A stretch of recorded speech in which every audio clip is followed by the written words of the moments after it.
Well, virtual commerce is important because consumers are embracing it already. Now, let me give you the example of a woman I saw in a focus group about a year and a half ago. And she was a single mother of three, cashier at an electronics store. So not what you would call your early adopter, a high technology person. And she was expressing how she was using her mobile phone to shop every day. And for her, it was about helping her save time and save money. And it, everybody think it's always about the deal, but for this mother of three, a single mom, time mattered because time away from home was time away from her kids. What is happening with the virtualization of commerce and the digitization of commerce is we are empowering the consumers again. We're empowering them to find what they're looking for faster. What we're also doing is empowering the merchants to really create experiences that are unique, that are delightful.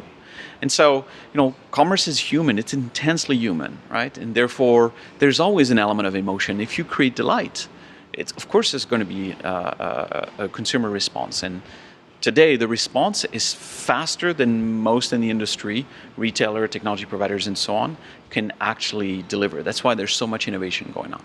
Simple things. Oh, I bought let's say a piece of electronic, and a year from now, I get a reminder that the warranty is about to expire, right?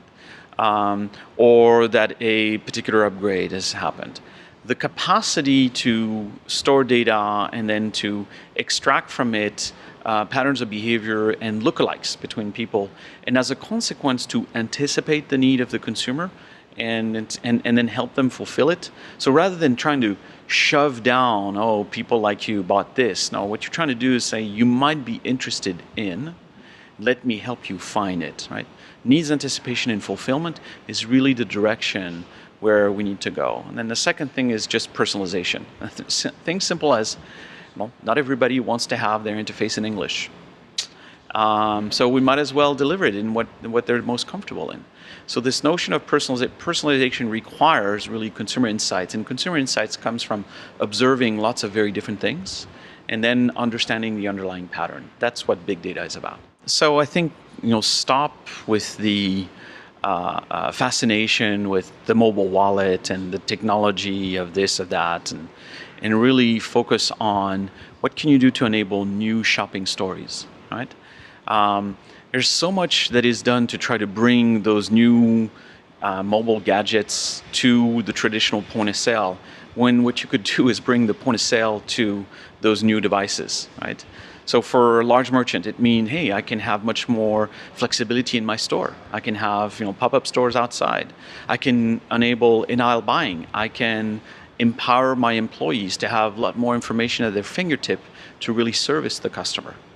I think what is important is really to refocus on not just the technology to pay or this, but to really focus on how can we create those experiences, those shopping stories that are going to be compelling for the consumer, and therefore going to change the business of those retailers forever.